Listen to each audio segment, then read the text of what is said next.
Hey, little bit. This is Purge, and I'm bringing you guys a pro game. It's going to be Dignitas versus M5. Brand new team here. Previously we're TR. I am here with GoDz. How are you doing, GoDz?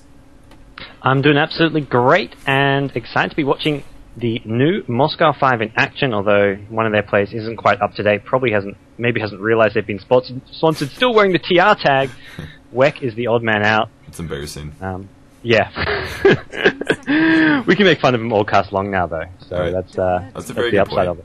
We definitely can do that, definitely. I'm excited now to do that, such a thing. And the M5 was previously DTS, not even a week ago. They went back towards TR, which was their previous tag pre-sponsor, and then they got picked up again. So I don't know if they switched sponsors, or they were just unhappy with DTS, or DTS was unhappy with them. But the fact that they've jumped so quickly back to a M5 team, that makes me think that it's probably just they got a better offer and ended up signing with M5 instead. Plus, they're mostly Russians anyways. Why would they want to be sponsored by a Ukrainian team? Yeah, absolutely, and DTS is still around. They've got a slightly new roster. I think they've picked up a few of the ex-Isahara players, Isahara losing their Dota 2 team when they merged with Absolute Legends. So a lot of reshuffling going on the last sort of last week or two, which is, I'm getting confused myself here. I think also Next KZ losing their sponsor. So things are changing slightly, but nothing too big, nothing too hard to keep track of. Do you know who Dignitas' other two players are? They're missing some names, it looks like, so I'm not quite sure. I do not. I would guess one is Freezer. Yeah, there was talk about him in lobby, remember? Yeah, one is Freezer. If you open up the scoreboard, the teal is Freezer, and oh, cool. The other one, mystery player. Purple, yeah, I don't know. Check his Steam profile out is what I'm currently doing. Apparently it's also Freezer. His Steam profile says Freezer, so two Freezers in the game. So he has officially cloned himself, and is... Well...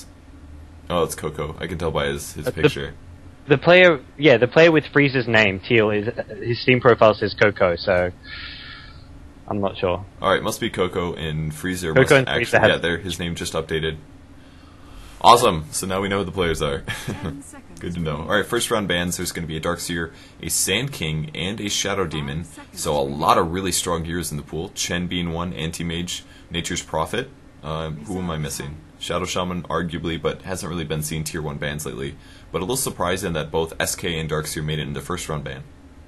Yeah, this is bizarre to some extent. I mean, Dignitas obviously do have that first pick, so that means when you have that first pick, you have a bit more liberty to ban some of those second, third pick heroes, some of those fringe picks, and leave those powerful heroes such as Chen, Prophet in the pool. We'll be seeing, I think both Chen and Prophet won't be banned because they're kind of, to me, the two top picks at the moment. So we'll see Dignitas pick up one of them and maybe Moscow 5 go for the other of the two. And I think it'll be a Prophet first pick here, but a lot of heroes still in the pool, including that Anti-Mage. I mean, Anti-Mage, I have a feeling, will make an appearance here, and Shadow Shaman, the last ban. So, wow, a lot of top picks left. I do like that ban from M5, though. It means if they pick up an Anti-Mage, they would allow them, M5 would be allowed to pick up like a Nature's Prophet as well as a Chen. So this makes me think that Dignitas is probably going to pick up either the Chen or the Nature's Prophet, and they will go for the Nature's Prophet themselves. M5 can still do Chen Anti-Mage if they really, really want to do so, but they're instead going to grab a Tidehunter just to have a very guaranteed nice support hero that will not be thrown on the enemy team as well. I'm going to guess Chen Tidehunter, but I'm not completely sure. Windrunner also a possibility. Windrunner Tide is like the go-to dual-man pickup. Like, if there's ever two picks early game, those two heroes are still there. We see that a lot, in my opinion, at least.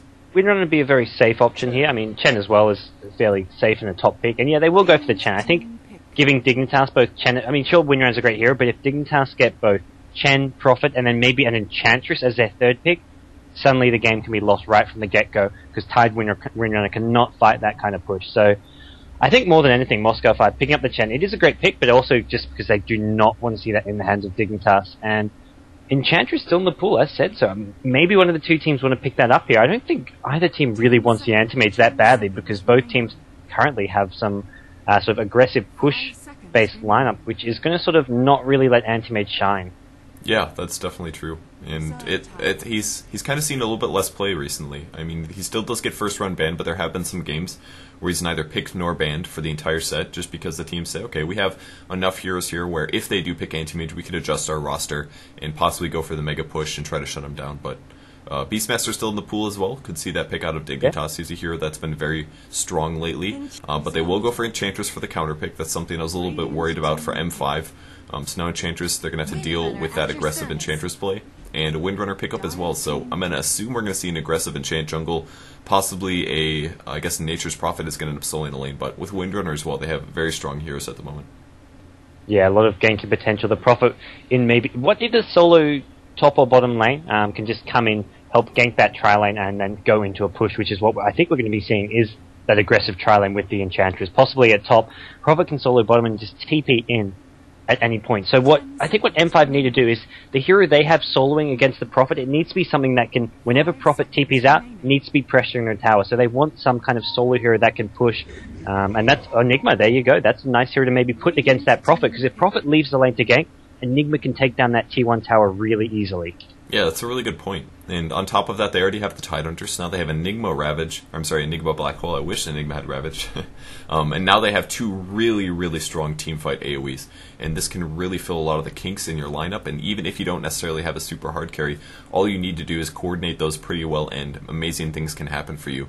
And if you look at the heroes on the Radiant team, Nature's Prophet's always a hero that I look at and I say, he's so squishy, right? He doesn't have a stun, he doesn't really have a lot of options, so if there's no early game gold advantage for Dignitas, he ends up being semi-useless in some ways, because he just has Sprout as well as an ulti, takes him a while to farm up any kind of item, and he doesn't really have any options for shutting down either Enigma or Tidehunter. So. Yep. And banning out the AA, so that to me says Dignitas are going to be looking to focus on pushing more than anything here if they are banning heroes like Ancient Apparition. I was thinking, one of the top picks recently, I was about to mention Ricky, but Ricky being banned by M5, so we're not going to see Ricky picked up by either team. The buff to his, Backstab. To his backstab. Yeah, backstab has made him a top pick all of a sudden. He's being picked up in, 1 in 3 games, I feel like I'm seeing a Ricky nowadays, and Anti-Mage as well being banned off, so Dignitas a little worried about having an Anti-Mage get too much farm this game. I think that's for good reason. If Anti-Mage did, with M5's really strong team fight as well as decent pushing, they would be allowed to draw the game out really long term and provide good farming space for that Anti-Mage, so I think it's just smart for Dignitas to get that out of there.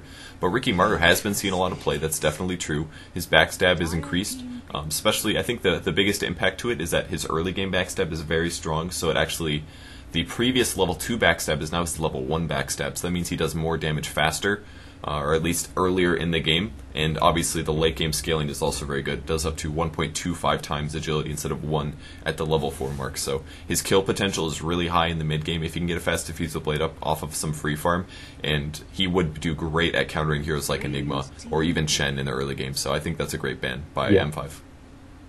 Yep, and the Vengeful Spirit picked up, that's going to be the main primary support hero here for Dignitas. Nice addition to your lineup and help set up those ganks, because with Prophet, Enchantress, those aren't really great initiators when you go for those ganks. You need a hero like the Vengeful Spirit to get that sure stun off, and also the swap going into the mid to late game can make it a very nice support hero to have mixed in with their lineup. And their last hero will be some kind of semi-carry. They could go for something like the Mirana.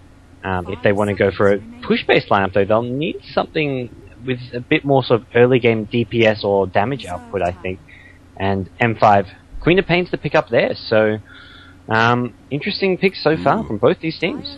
Silencer is going to be the last one for Dignitas. Very nasty for the Dire team, especially with their Queen of Pain pickup. Not able to cast spells more than every 3 seconds is going to be a pain in the ass for M5, but the hard part is farming up the Silencer. If Silencer can get solo farm and solo EXP more or less and maybe get a kill or 2 in lane, it is going to be extremely painful for M5. That Global Silence perfectly counters pretty much everything that they've gone for so far, which is giant teamfight AoEs as well as lots of casting. So Tidehunter looks like he's going to ravage. You pop the ulti, you jump on and you kill him. Kraken Shield does not stop that, and the same thing goes for Enigma. Global Silence will stop Enigma. It doesn't matter if he has a BKB up or anything, and I think that's a really, really smart pick for Dignitas, but let's see if they can get the farm on him early to make it happen. Yeah, I love this Silencer pick. It really is going to... M5, I don't think they even considered Silencer being picked up, and they're probably thinking, whoa, crap, what are we going to do against a Silencer? And it's going to be possibly put as something like a Vengeful Spirit Silencer lane with the Enchantress jungle. They could put it top, but they may just favour sending it bottom to make sure Silencer gets the early farm, can get up that fast 4-staff as well as treads. And M5, depending on how they want to lane this, they may be picking up some kind of support hero here if they want to play the Tide as a farmer with the Enigma and Queen of Pain as the two solos. But they may decide, hey, we need some kind of right-click damage, because against the Silencer you can't rely on having casters. So they're going to pick up the Shadow Fiend. So Tide Hunter support, Shadow Fiend, maybe going to even play in that safe lane at top with a Tide Shadow Fiend lane. That's kind of what I'm predicting here. Yeah, I think that's pretty reasonable. Throwing any kind of supporter with the Shadow Fiend is actually quite good, or at least somebody that can go between pulling and ganking. I mean, everybody knows that Shadow Fiend is a really strong hero as a solo, but if you can put a slow on somebody, you're guaranteed a double raise, pretty much, unless he does end up getting disabled. So, Freezer calling sup. I don't know if that's because he thinks it's awesome that they ended up picking the Silencer or not, but I think I would be really happy with Dignitas' position at the moment, so... There's going to be a pause, but I can go over the Radiant team quick. It's going to be Dignitas. Looks like Leon is going to be playing Windrunner. We have ZZF on the Nature's Prophet. Coco is on Enchantress. Silencer is the mystery person who we assume was Freezer, correct? No, Freezer is on Vengeful Spirit. Now I'm extra confused. It was... Oh, it's ZZF, which was playing as... Silencer, sorry. Well, actually, I don't know either. I can't remember the fifth. I'm sure somebody I thought Come With Me was drafting. He used to be blue. That's a good no, point. He's not. So... Maybe they're at LAN and they're just like switching computers around. Or they're just trying to confuse everybody. Yeah. I have no idea. People are saying Come With Me is Coco, but that is his actual profile. But he doesn't usually play the Enchantress. He usually plays more of a solo role. But I guess maybe... I don't know. Who knows? I guess they'll just refer to them by hero names for the rest of the game. Yep. And over on the Dire team is Moscow 5, the Russian team. We've got PGG, or Please Go Game, playing the Enigma. We've got Inmate playing the Chen, Wek playing the Tide Hunter, the guy who we're going to blame for anything else that goes wrong in this game, because he has the wrong tag. Yep. We've got Silent playing the Queen of Pain, and we've got Blood Angel on the Shadow Fiend. So a lot is banking on this Shadow Fiend, and I mean, you mentioned the Dignitas lineup works well with the Silencer to counter them, but the problem is, I think, for them, is that the Dire team, I mean, sure, the Silencer ult is great, but once that Tide Ravage goes off, there's something not a whole lot of damage coming out from Dignitas. Mm-hmm. The SF, you rely on the right click for damage. If he gets up a BKB Manta, all he needs to do is right click. He's not really relying on that ultimate for damage. Yeah, and there's decent disables on the Radiant team, but nothing super major, just Shackles, really. Shackles, Venge Stun, and Silence. That's about it, so... I don't know if that's going to hurt Dignitas in the long run, since their team fight is so much less than the Radiant team, but I think the Silencer will go a long way towards picking that up. Looks like he's going for a fast Ring of Basilius, a little bit of stats and some regen going towards the bot lane, and the rest of the heroes, let's see what Leon is getting. He's going for probably solo mid build, so double Mantle of Intelligence is usually the biggest giveaway of this, so he probably will be solo mid, whereas Nature's Prophet is going to be on the top lane, and yeah, that's what he looks like. He's going for a fast earn, so double Gauntlet to start off is actually a very nice starting item build, in case you get ganked. Yeah, and he's going to go for the Treants first, which he's probably going to use at that top lane to sort of pull the creep wave away, push his wave into the tower, and as a result, pull the enemy creep wave closer to him, where it's safe to farm near his own tower. So that's kind of how you use those summons to make it a bit easier to solo that off lane. And he's going to be up against the Tide SF Chen lane, and that's a lane, as said, SF is going to have a great time with that free farm. But Silencer's similar kind of story at bottom lane. Silencer should be able to get quite a bit of farm with this sort of tri-lane at bottom, and if this Enchantress can push down some early towers, that's something that I don't think M5 can do as easily with a Chen. Chen can only get the one creep, can't really creep skip as easily, so it is going to be easier for Dignitas to get an early gold advantage. Yeah, it's definitely going to be interesting how that works. Is Nature's Prophet going to get ganked to crap load? Is he going to be able to defend the top tower? It's not going to be an easy solo for him. I expect them to do... You know, he's not going to get a lot of experience. He knows that if he comes out, he's going to get gushed and he might get a double raise off, as well as Chen coming in behind him. So he's got to be so careful in that lane. And it looks like it's going to be Queen of Pain as well in the mid lane. 3 Ironwood branches with the Tango, so rushing a really fast bottle. This is really nice to do if you want to get to the bottle, but not have to like start with a bottle, because that's not a very good thing to do. It really limits your survivability because your HP is low, as well as giving you low regen. So in a bad situation, you get really screwed over. Makes you have to go to base almost immediately. So it's a very smart item build to go for this. Yeah, it's nice, but the advantage for the win rate is going to be the added damage from having 2 branches, 2 Mantles of Intelligence, slightly easier last game. Well, only a 2 damage difference between the 2 heroes, but Windrunner will be able to spam a bit more early on, whereas if Queen of Pain misses some early last hits, that bottle suddenly can be quite slow, and Windrunner can get up early on in that mid lane, which is always going to be the worry for a Queen of Pain. Mm-hmm. Yeah, it will definitely be a little bit of an issue for her if the Wind Rider does get a little bit too much farm. But Enchantress going for Sentry Wards as well, so if there are any wards, doesn't look like PGG is he's probably not going to have a good time on the bot lane here. He will be able to still push a decent amount because of his Eidolons, but when you do solo bottom on Enigma, it's generally very rare when you get kills, unlike yesterday's game, EG versus DTS, or TR, I guess, who it technically was. So that was a very atypical Enigma game, but PGG, a very good Enigma. He's made some great games in the past on this hero, so I'm sure he can do some awesome things today, but we will see how his early laning goes. I like his starting item build, though. Very cool stuff. I don't think I've ever done this before, but it's very, very great as a solo on the bottom. Yeah, against a tri-lane. Rushing against a tri-lane, such, especially when they have an Enchantress, going for a soaring first item is actually not that good, because using soaring then conversion, you're just using up too much of your own HP, and it makes you even easier to gank and harder to lane with if you're low on HP. So it's better just to get lots of stats from those branches, the clarities, the tangos. It's a smart item build, and that's going to help them out in this bottom lane. The issue is going to be the Enchantress, the Vengeful Spirit. They've got smoke. They can maybe pick up a couple of creeps and gank him from behind, as they can just go through that river there. And it doesn't look like he's going to get any kind of observer wards at that bottom lane either. Yeah, neither team really looks like they're that positioned to drop wards down. I think Tidehunter does have some wards. He has a very similar item build to what Enchantress has, but he's got Observer wards, he's got Sentry wards. Both teams preparing for a counter ward on the pull spot, I guess. I think they're expecting more jungle shenanigans, but so far it looks like both teams is just going to jungle their jungler in their own jungle. Did I say jungler enough there? But Enchantress in their jungle, Chen in their jungle, they're not going to see each other. There's still going to be lots of pushing. This isn't very typical. When you end up picking up an Enchantress, you almost always see them countering towards the Chen, trying to really shut him down, but both teams just going to use them for their offensive capabilities and not so much as their offensive jungling capabilities. Yeah, and we're not going to see any of those Holy Persuasion enchant battles. No shenanigans this game, unfortunately. Looks like, just waiting on the Queen of Pain to reconnect at the moment. Couple question marks. And the players, some trolling coming out. The real Coco. They've changed names. Fake Coco, real Coco. Look at their names now. All right. Oh, it is confirmed. So, I don't know if anything. Look at the Prophet. Sony/Zizu ?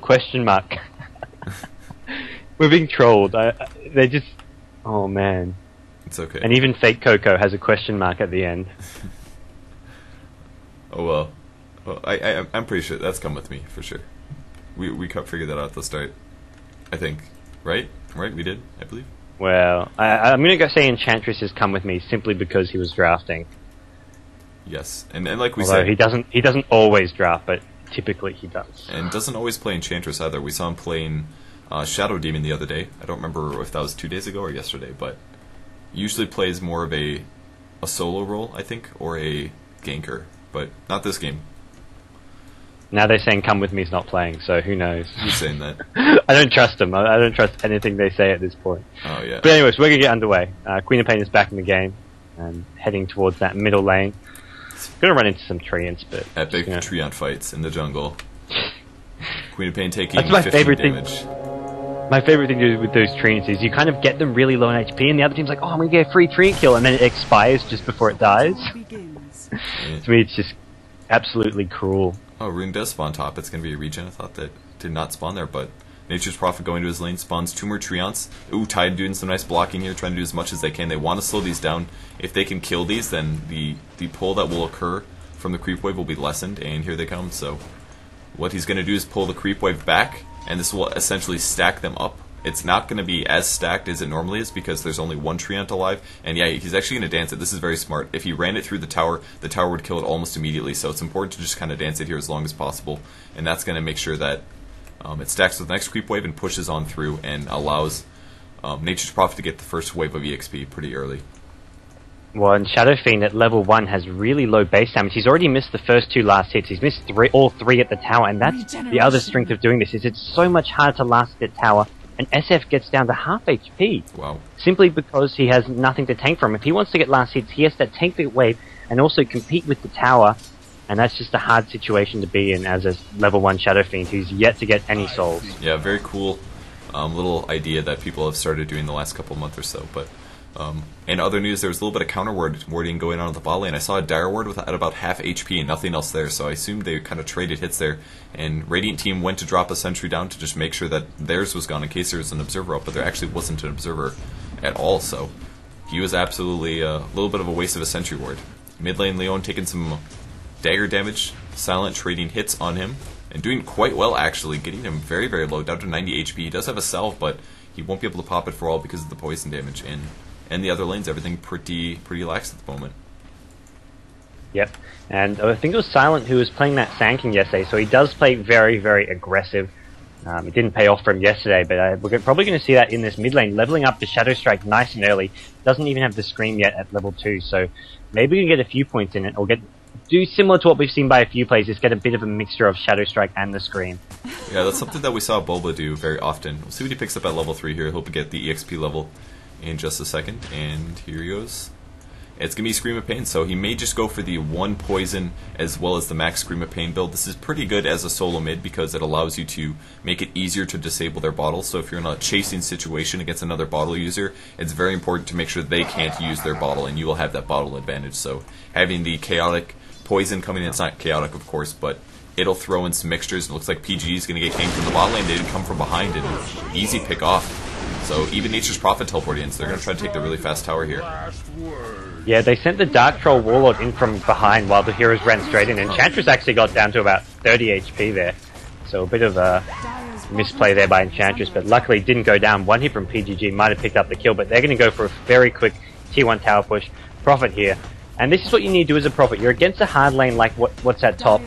As soon as there's an opportunity for a kill or a push at either bottom or mid, just go for it. Shadowfinger is going to farm whether Prophet's in that top lane or not. Ooh, they might try to get Enigma again. We will not get the clap off, just slightly outside of range.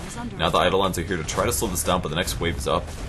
And the best part is that the Dire team ended up doing a pull just when Nature's Prophet left, so they weren't even able to push the tower as a result of him going here. So they get a free tower. Nature's Prophet will be able to teleport back to his lane and possibly defend the double pull that is now going on with the Chen creeps as well. So if Dignitas can now hold this off, they'll be up at a tower advantage. So it'd be very smart for them to maybe even commit another hero resource over there. It's going to be hard though. They've got both the Siege Creep as well as the Wildkin. The Wildkin does give the plus armor aura, although they have got a Bassi ring now as well. But this Tier 1 tower, I think it'll go down, but at the same time, they're going to try it. Dignitas just want to keep it up for as long as possible, and they're actually going to go on this Prophet. Gush, some right clicks, they're not going to be able to get this kill without any raises, so just trying to keep Prophet away from the towers to make sure they can do as much damage as possible. Next creep wave coming in, so tower going to get fairly low, and I think it'll go down here. Yeah, the Tornado doing some nice AoE damage to Nature's Prophet. This is going to force him to not be able to get close at all. He can spawn Treants, but that would be about it here, and with that catapult up, like you said, plenty of damage will be done there. Haste Rune now on the Queen of Pain. She's at 3 levels of Scream. Has enough gold for for a Boots, but hasn't quite picked that up yet. And it looks like Windrunner's actually not doing so hot here in the mid lane. Yeah, not at all. 10 CS. Oh, Enchantress, Vengeful Spirit coming in, but I mean, the Haste Rune's still active. That's, to me, not the smartest gank. They'll pop a stun, but Vengeful Spirit more or less just wasting mana there. And now he doesn't have mana for another sort of 15 seconds for another stun, so that's going to hurt. Dignitas wasting time. Failed gank attempt. They lose their top tower.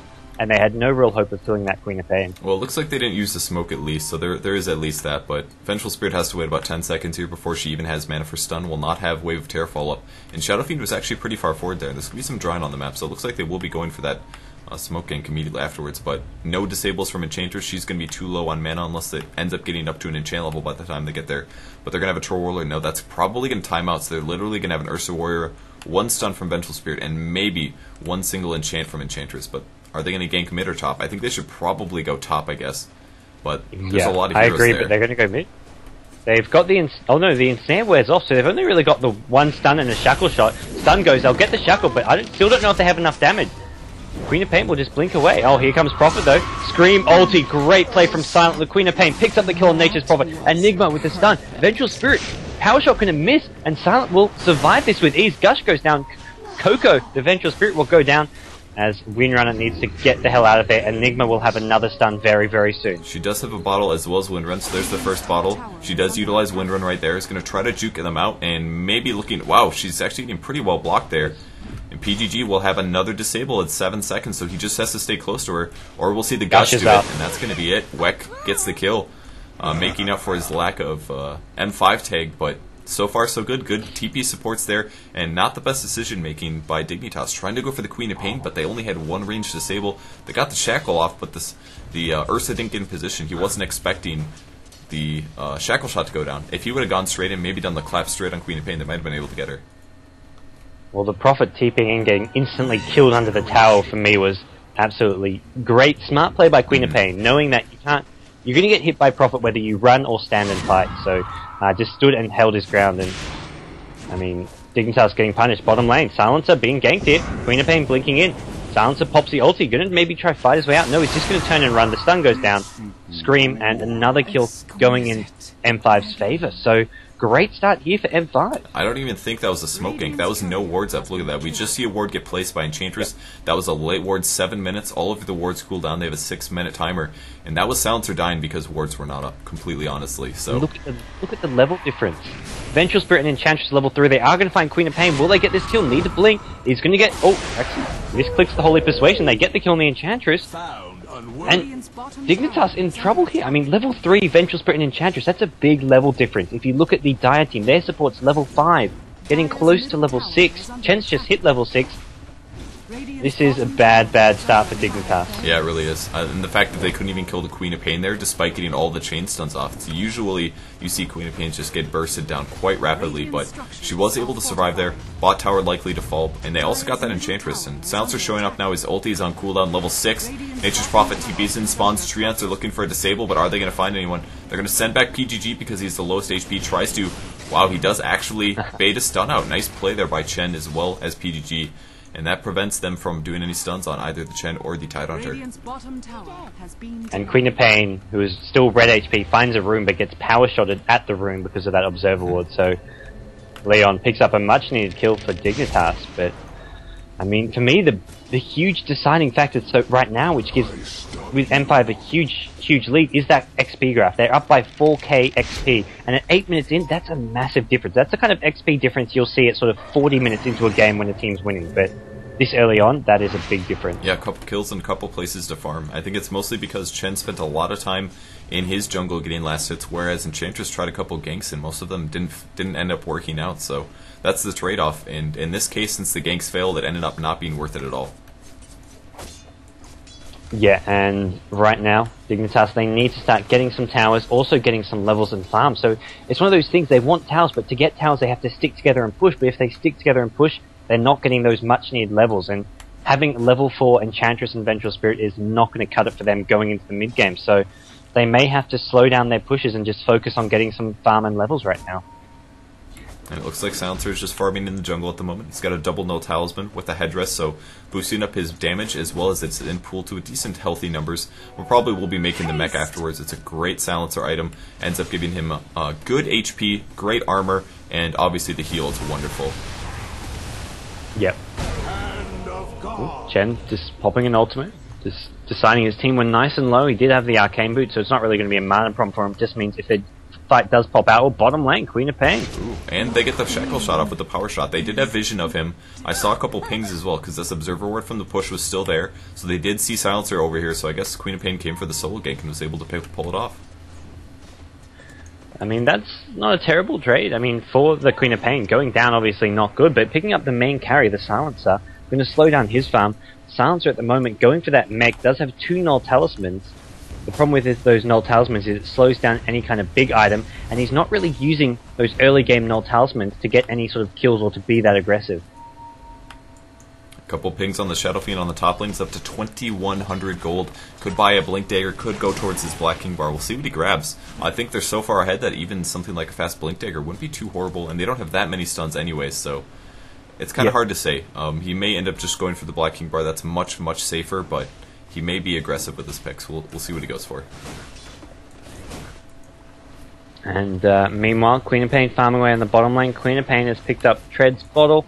Enigma has a bracer, so maybe you can go for that Drums of Endurance, but I'd expect more something like a mech or a pipe has sort of been the go-to item for Enigma, just to go for that utility build, not relying on those big blink and black holes, although come mid-game maybe going to go for a blink after either the pipe or the mech.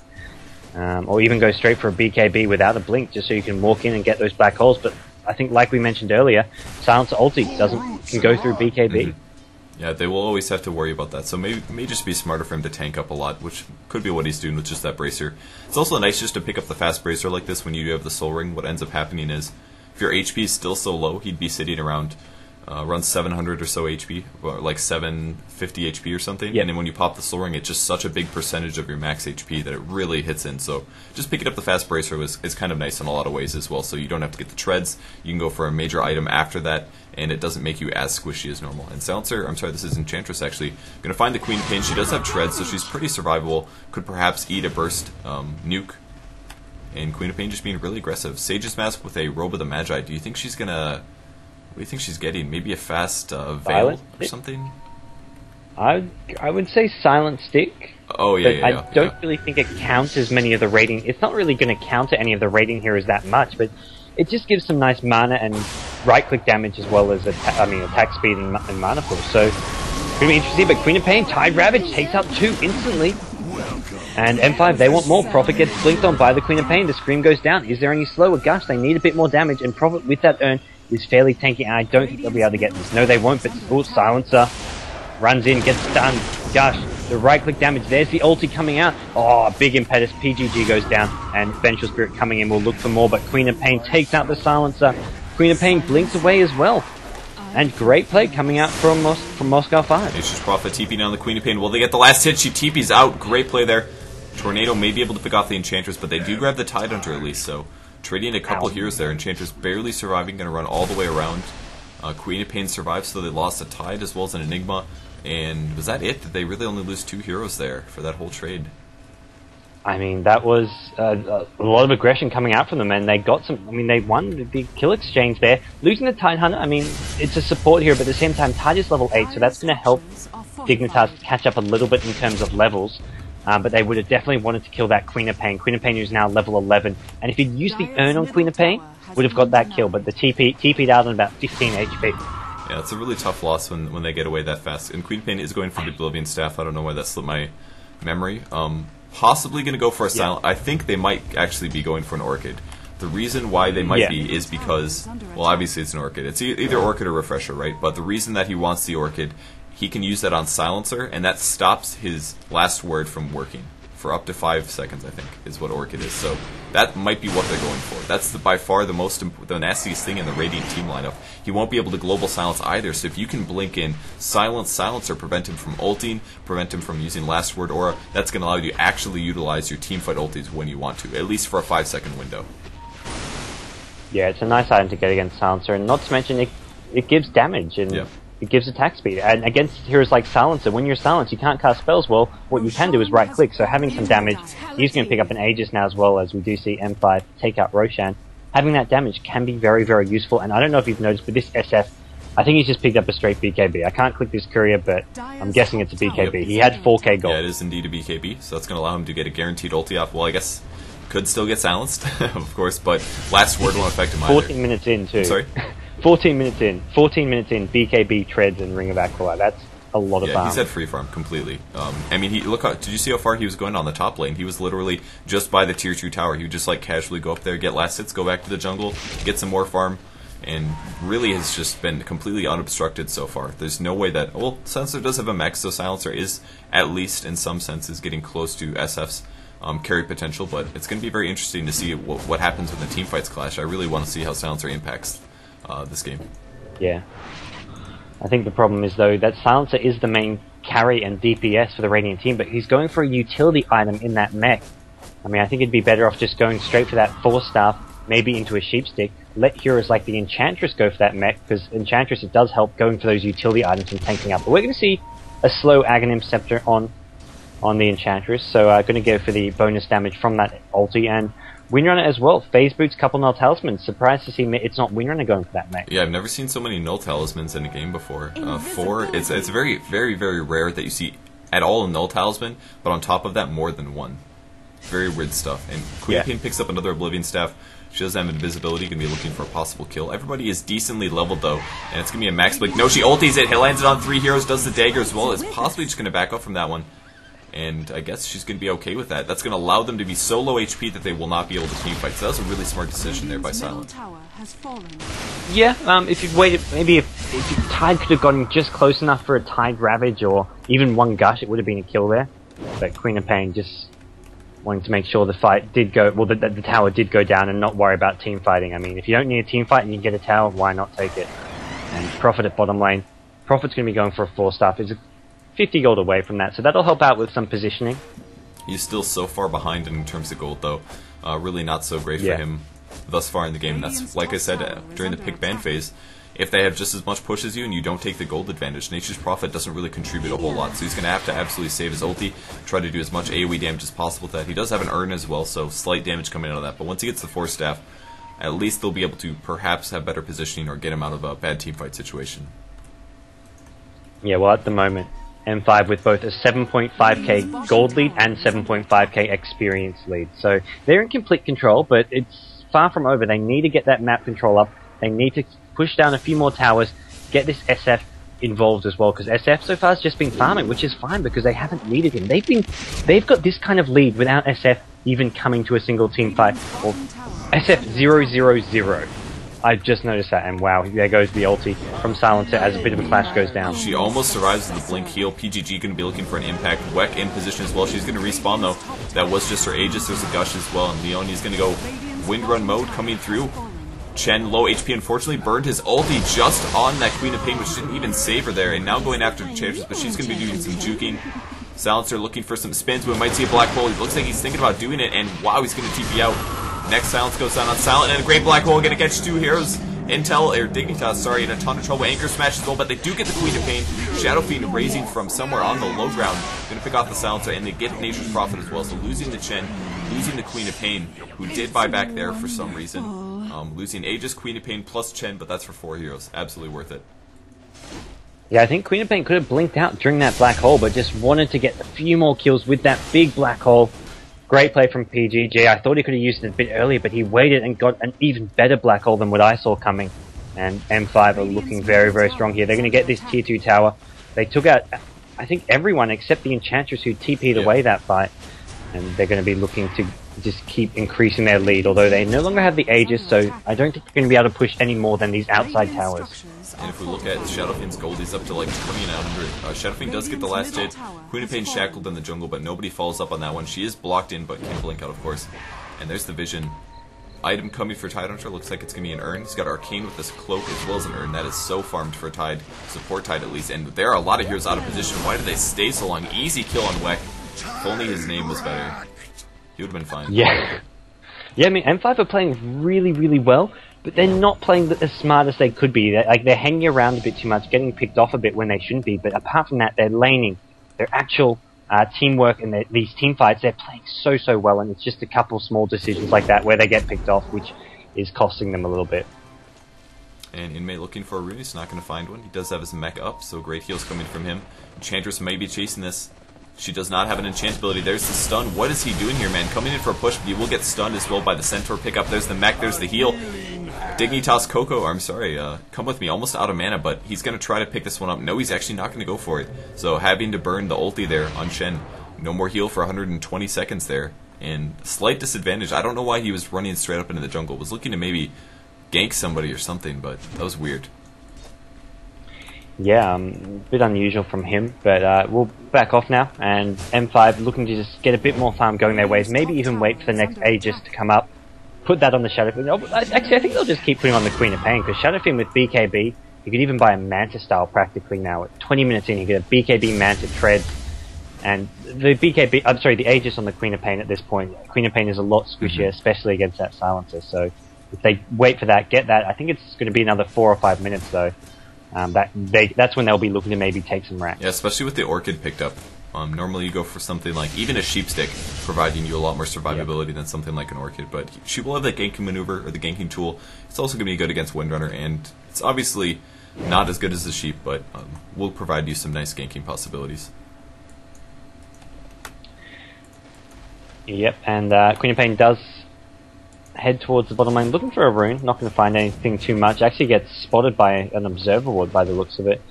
But he's just going to be farming up, pushing out these lanes. M5, they just want to keep the pressure up, keep all these lanes as pushed out as possible, and maybe be looking for a bit of a gank. Because the more you push out all the lanes, the more that Dignitas have to split up, defend each lane, and that's when you can get those gank opportunities.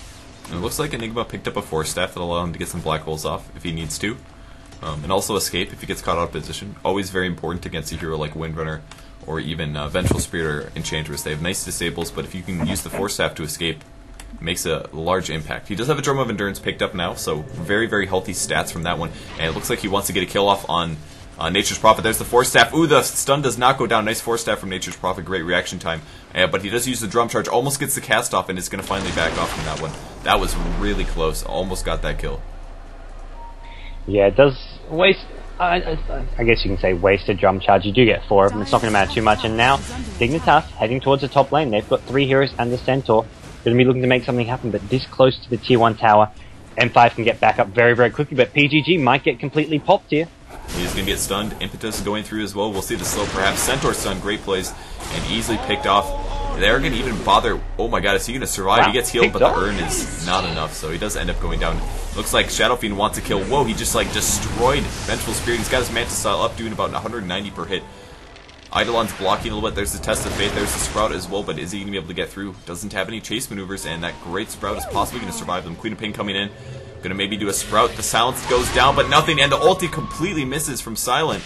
Dagger now a little bit slow. We'll be doing some Scream of Pains, but there's a TP out from Coco. Is it going to be enough? No stuns, and they all get out. Great escapes from Dignitas there. Oh, it really was. Dignitas surviving by the skin of their teeth, and only barely killing that Enigma. Without that urn, Enigma would have survived, because no one was in range to do any more damage to the Enigma. Vengeful Spirit was stunned and couldn't chase, and no one else was going to be able to chase, so they only barely got that kill. Prophet at mid. No chance for survival here. Yeah, especially with that Orchid. Prevents him from TPing for 5 seconds. Maybe that's another reason they got the Orchid, so that they can counter any Nature Prophet ganks and things like that. Or any pushes. Well, top lane, he just used the TP Scroll, which is where Queen of Pain used the Silence and ulti, but ulti hit nothing because of it being a TP Scroll. And they're going to look for a gank. Silencer needs to TP out right now, and he's going to do that. So, yeah, it looks like he's going to survive this. And PGG not going to be able to find him. Smart play from... Yeah, very smart play for sure. He also purchases the Force Staff, so Silencer, that's kind of like a core Silencer item. He doesn't have any hard stuns, he doesn't have any getaway maneuvers, so it's quite important to pick up this item. And it also has a nice benefit of increasing his intelligence, which increases his damage by a moderate amount, just based off his Glaives of Wisdom. So he's going to be hitting moderately hard, not obscenely hard, but he will have a nice little impact, and that's actually 2 pure damage heroes on their team, Enchantress as well as the Silencer, but unfortunately not super high tanky heroes, or at least no super high armor heroes on the Dire team. So yeah, and they're also heroes that are squishy in that they don't really have escape mechanisms or any kind of survivability, natural survivability. Well, I guess that's not entirely true with the Enchantress, but Enchantress just has so low strength gain, forced to go for pure HP, goes for Strength Treads, Point Booster, Ogre Club, trying to get up that Ag Scepter. And meanwhile, it looks like Dignitas looking to take out the last tier 1 tower. They need to start getting some towers, but it is going to be at the cost of Roshan. M5 going to get that Aegis, and we're going to see the Shadow Fiend or possibly the Queen of Pain pick it up. Yeah, that's always going to be a good trade. Trading a tier 1 tower for Roshan, you get equal gold. Slightly less gold for the Roshan, but of course you do pick up the Aegis. And with Shadow Fiend on that, he's got his Blink Dagger, so that means he's going to be obscenely aggressive. This is pretty much core Shadow Fiend, like, there's not really a whole lot else that I need. And considering that he has this at 24 minutes, it's pretty ridiculous. He's going to exhibit such a great contribution to the team fight that I'm a little worried for Dignitas right now.